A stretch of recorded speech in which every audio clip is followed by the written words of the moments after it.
Can you hear me now? Hey, welcome to Garden Fork Radio. It's Eric.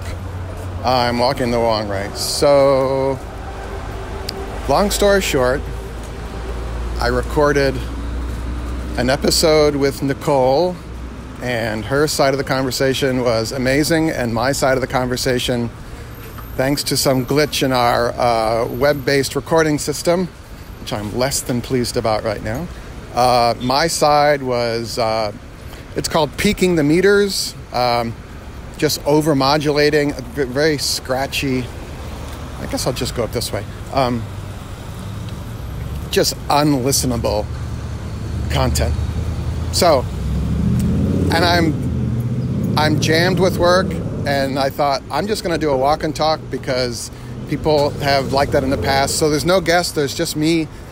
I was just at the bank. We had a fraud alert on our account, so I just had to go tell them, go ask them what that was all about. That it seems like banks are getting very wary of paper-written checks. So we had a check that we wrote to someone, and we don't write a lot of paper checks, and it was somehow flagged, and I'm like, I don't see what's so...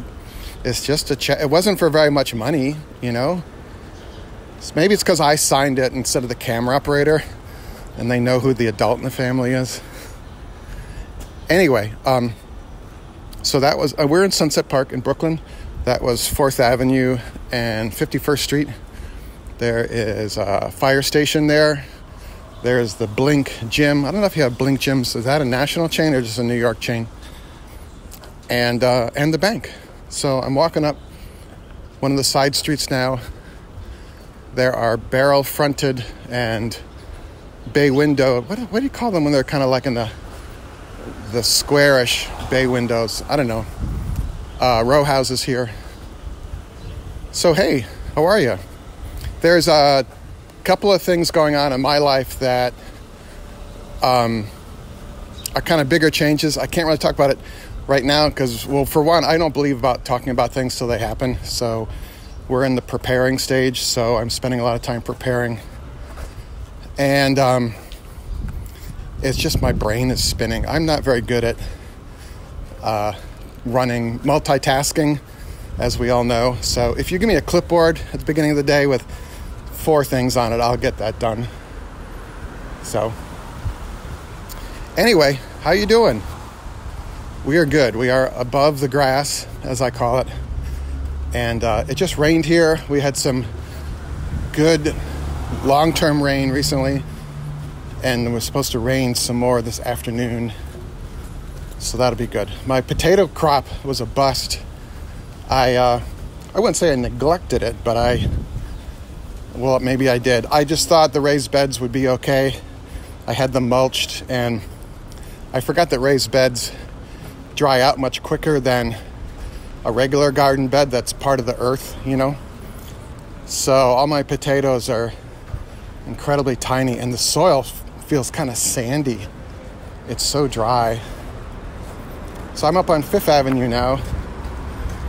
There's a meat market, a Marqueta Los Fernandez, the City MD, the Dwayne Reed.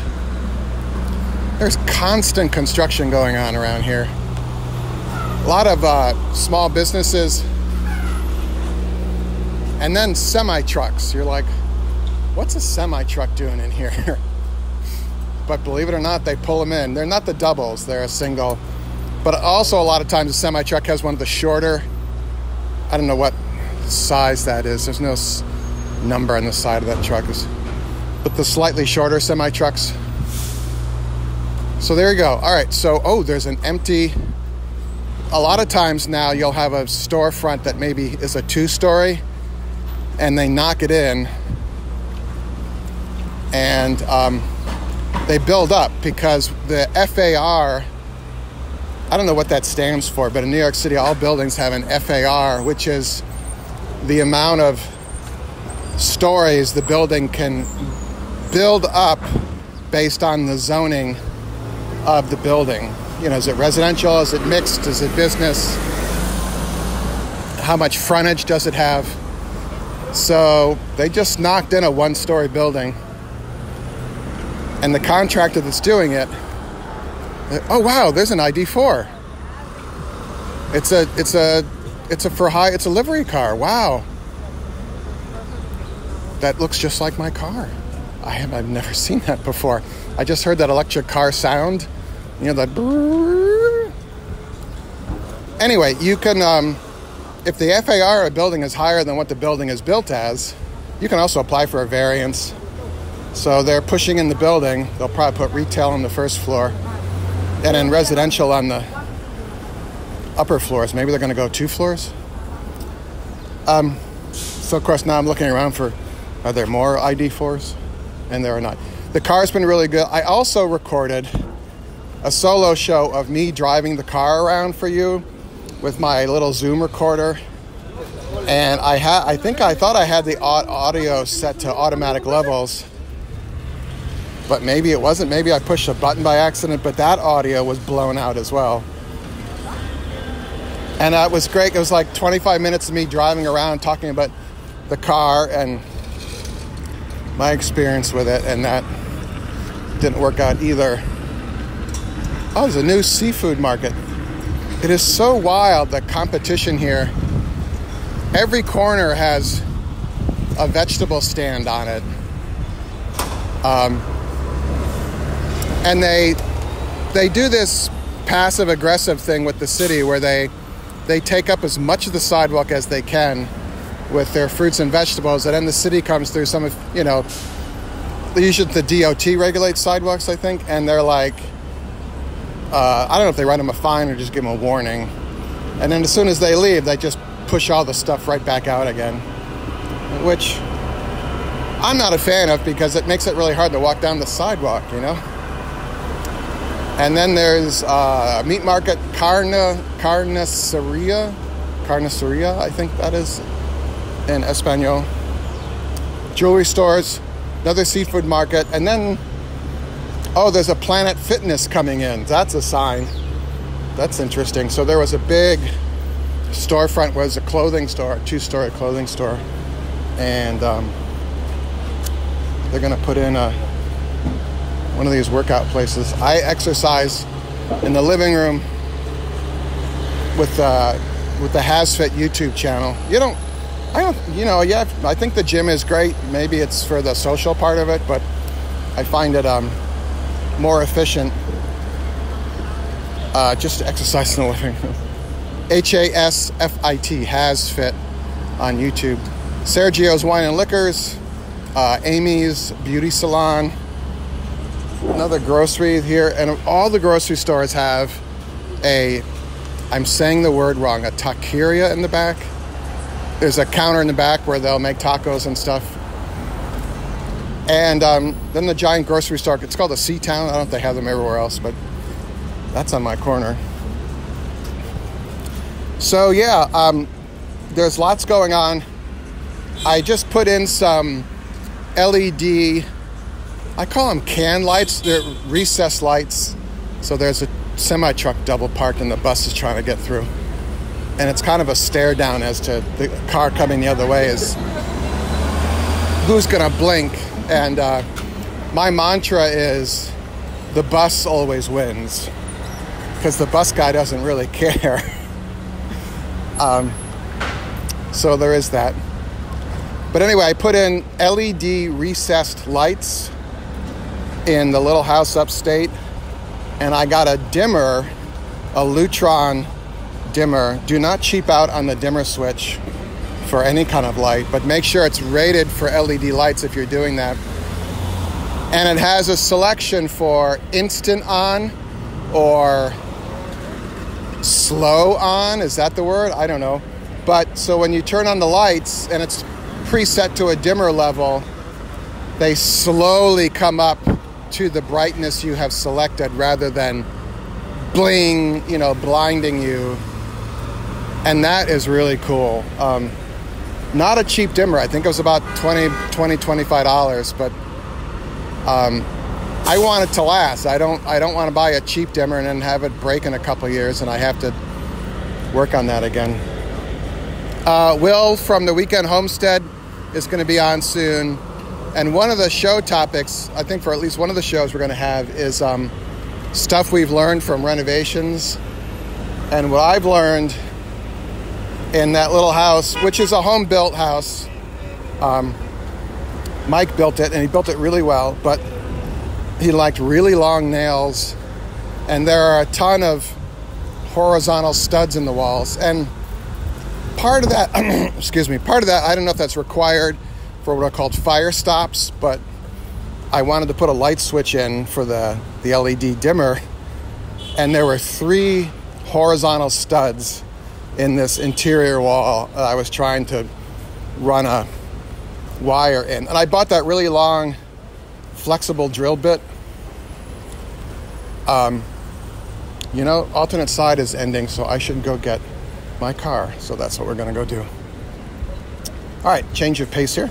Let's turn around and walk to where the car is parked and go get that. Alternate side is Friday and Saturday on my block in the morning. So it officially ends at 10, so about 9:30 you can bring your car around. You have to wait in your car. You can't park it and walk away because they will ticket you. But then you're parked on the block. Big car accident on the block the other day.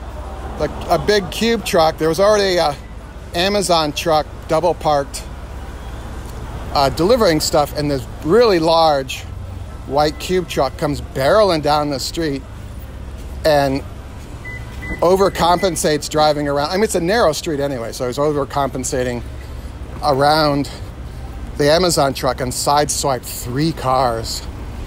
And they were right in front of my house. There was this crashing noise, so I ran out there. I wanted to make sure first that the truck wasn't going to drive off, because that's happened in the past where there's accidents and they just take off. But it was worked for a national corporation, so the gentleman did stop. And but yeah, so that it was amazing how that kind of sucked up my time, because one of the cars hit the tree and then the bumper was kind of almost penetrating the tree, and I wanted to make sure the tow truck would not damage the tree. And that took forever. It's amazing, just, you're trying to work on your laptop, or you're trying to, do some repairs in the house, and you're constantly like, what's going on out there? Are they going to ruin my tree? I mean, it's a city tree, but it's right in front of my house, and so it does provide shade. It also increases the value of your home if you have a tree in front of it. At least in New York it does. So yeah, but Will's going to be on, and Nicole's going to be on.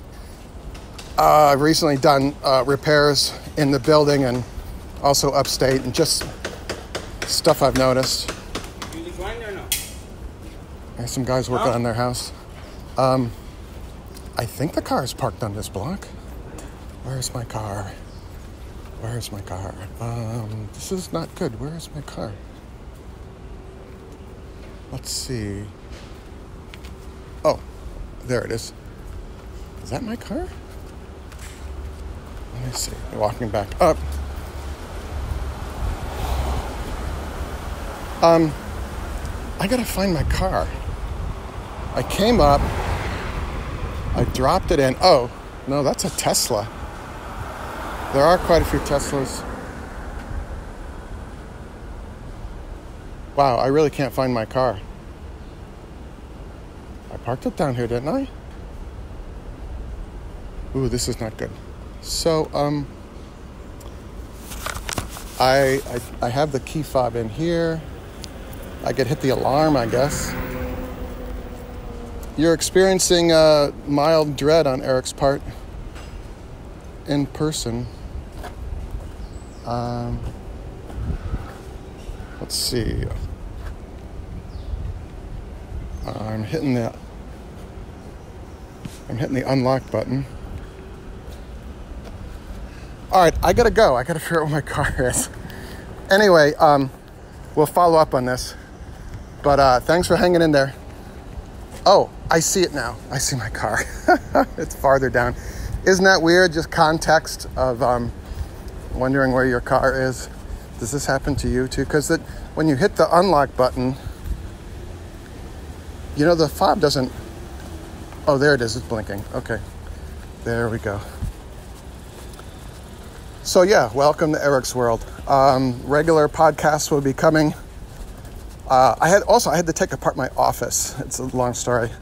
So I've been running on a laptop, and there's my car. Okay, crisis averted. Mild panic after the truck ruining those cars, and those cars being towed off.